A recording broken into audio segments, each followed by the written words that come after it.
नमस्कार। देखिए, हम सब जानते हैं कि दुनिया भर में शांति और व्यवस्था बनाए रखने के लिए हर देश के अपने कुछ नियम कानून होते हैं, राइट?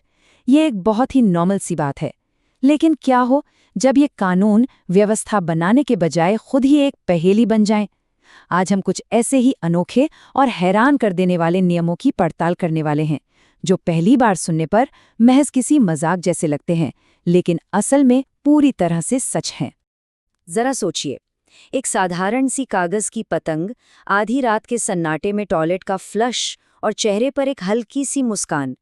अब आप लोग सोच रहे होंगे कि भला इन तीनों बिल्कुल अलग-अलग चीजों में क्या कनेक्शन हो सकता है।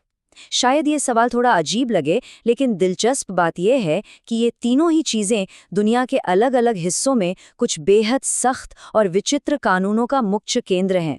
तो एसएससी फाउंडेशन विद मोनिका की इस खास डॉक्यूमेंट्री प्रस्तुति में आप सभी का बहुत बहुत स्वागत है। आज के इस दिलचस्प विश्लेषण में हम दुनिया के कुछ सबसे अजीब और गरीब कानूनी रहस्यों को डीकोड करने वाले हैं। यकीन मानिए, ये सफर चौंकाने वाला भी होगा और काफी ज्ञानवर्धक भी। तो चलिए सबसे पहले बात करते हैं हमारे पहले अध्याय की, रोजमर्रा की जिंदगी के अजीब नियम।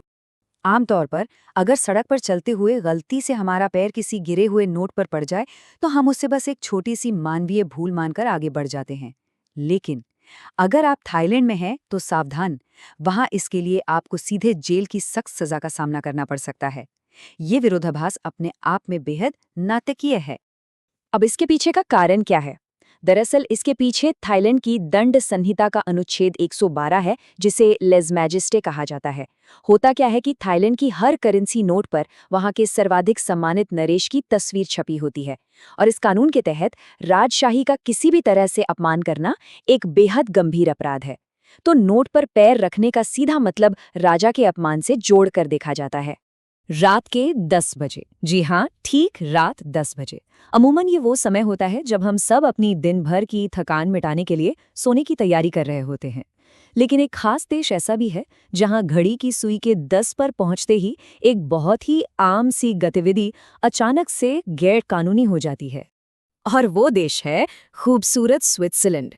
वहां के कुछ अपार्टमेंट बिल्डिंग्स के नियमों के अनुसार रात 10 बजे के बाद टॉयलेट फ्लश करना पूरी तरह से प्रतिबंधित है।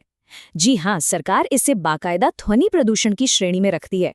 रात की शांति बनी रहे और पड़ोसियों की नींद में कोई खलल ना पड़े, इसके लिए ये बेहद कड़ा, लेकिन सच कहूं तो काफी दिलचस्प नजरिया है।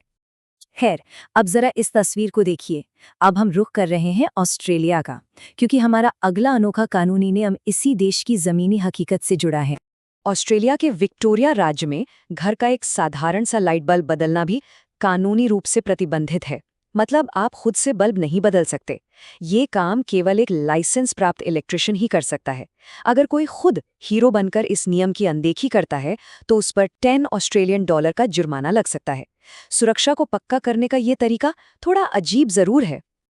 आगे बढ़ते हैं हमारे दूसरे अध्याय की तरफ, जो है स्वास्थ्य, शरीर और पोशाक से जुड़े नियम। 32 इंच।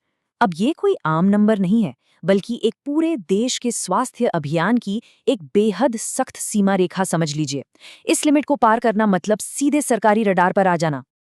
अब यहाँ जो बात सबसे ज्यादा दिलचस्प है वो ये है कि जापान ने 2008 में अपने मेटाबो कानून के जरिए एक तरह से मोटापे को ही गैर कानूनी घोषित कर दिया है।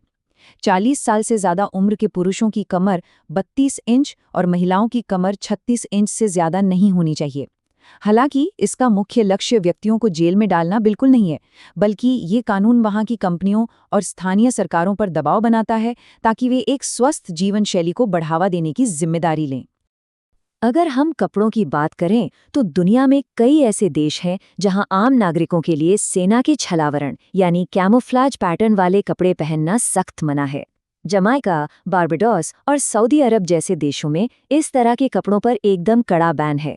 इसके पीछे का सीधा सा लॉजिक ये है कि सेना और आम नागरिकों के बीच किसी भी तरह का कोई भ्रम पैदा ना हो। अब इटली के शहर मिलान का ये नियम तो सीधे सीधे हमारे हाव भाव को ही कंट्रोल करता है।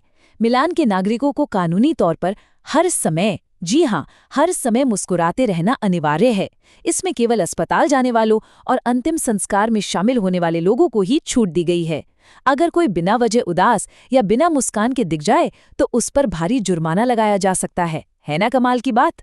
सिंगापुर के च्युइंगम बैन के बारे में तो शायद कई लोगों ने सुना होगा। इसका विकास क्रम बड़ा दिलचस्प है। 1992 में साफ सफाई को ध्यान में रखते हुए वहां च्युइंगम के आयात और बिक्री पर पूरी तरह से प्रतिबंध लगा दिया गया था। दरअसल लोग इसे ट्रेनों के दरवाजों और लिफ्ट के बटनों पर चिपका देते थे। बाद में साल 2004 में इसमें थोड़ा बदलाव हुआ और केवल डॉक्टर के पर्चे पर थेरेप्यूटिक या निकोटीन च्युइंगम खरीदने की अनुमति दी गई।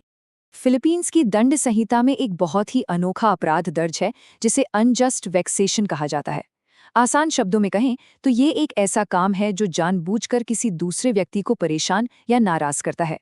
ये कानून इतना व्यापक है कि महज किसी के लिए छेड़ का कारण बनना या उसे इरिटेट करना भी आधिकारिक तौर पर एक अपराध माना जा सकता है। चलिए अब रुख करते हैं हमारे तीसरे अध्याय का, अतीत के अवशेष। पुराने कानूनों की बात करें तो भारत का 1934 का विमान अधिनियम इसका एक बहुत ही सटीक उदाहरण है। आपको जानकर शायद अचरज हो, लेकिन इस कानून के तहत एक साधारण सी कागज की पतंग को भी आधिकारिक रूप से विमान का दर्जा दिया गया है। मतलब अगर हम तकनीकी रूप से देखें तो बचपन का ये खेल खेलने के लिए भी एक परमिट की आवश्यकता होती है। ये पुराने कानूनों में रह गई एक बहुत ही मनोरंजक सी खामी है। और अब जरा इससे सुनिए। यूनाइटेड किंगडम के सैल्मन एक्ट 1986 की धारा 32 के सटीक शब्द कुछ ऐसे हैं: संदिग्ध परिस्थितियों में सैल्मन मछली को संभालना। अब ये कानूनी वाक्यांश अपने आप में इतना अजीब और रहस्यमयी लगता है कि इसे सुनकर किसी को भी किसी पुरानी जासूसी कहानी का एहसास हो जाए। ब्रिटिश इतिहास का एक और पन्ना बड़ा मजेदार है। साल 1313 का एक कानून जो आज भी वहां लागू है, वो स्पष्ट रूप से कहता है कि ब्रिटिश संसद भवन के अंदर कोई भी व्यक्ति लोहे का बख्तरबंद सूट यानी आर्मर पहनकर प्रवेश नहीं कर सकता। जाहिर है अब कोई आर्मर पहन के तो नहीं घूमता, लेकिन ये मध्ययुगीन कानून आज भी एक जीवित ऐतिहासिक अवशेष की तरह उनकी किताबों में मौजूद है। और अगर बात करें आज़ादी और जिम्मेदारी के संतुलन की, तो जर्मनी के मशहूर ऑटोबान हाईवे के नियम इसका परफेक्ट उदाहरण है। देखिए, वहां गाड़ियों को बहुत तेज गति से चलाने की खुली छूट है, लेकिन बिना किसी ठोस कारण के रुकना पूरी तरह से गैर कानूनी है। यहां तक कि अगर आपकी गाड़ी में पेट्रोल भी खत्म हो जाता है तो उसे ड्राइवर की लापरवाही माना जाएगा और इसके लिए सीधे 80 यूरो का जुर्माना भरना पड़ता है। तो अब हम आते हैं अपने निष्कर्ष पर। इस पागलपन के पीछे का तर्क आखिर है क्या? देखिए, इन सब से जो सबसे महत्वपूर्ण बात निकलकर सामने आती है वो ये है कि कानून असल में समाज की जीवित कलाकृतियों की तरह काम करते हैं। चाहे वो सिंगापुर की स्वच्छता की चाह हो या जापान की स्वास्थ्य को लेकर जागरूकता, ये सभी नियम उस समाज के बदलते इतिहास, उनकी सांस्कृतिक मान्यताओं और उनकी खास प्राथमिकताओं का ही एक आईना होते हैं।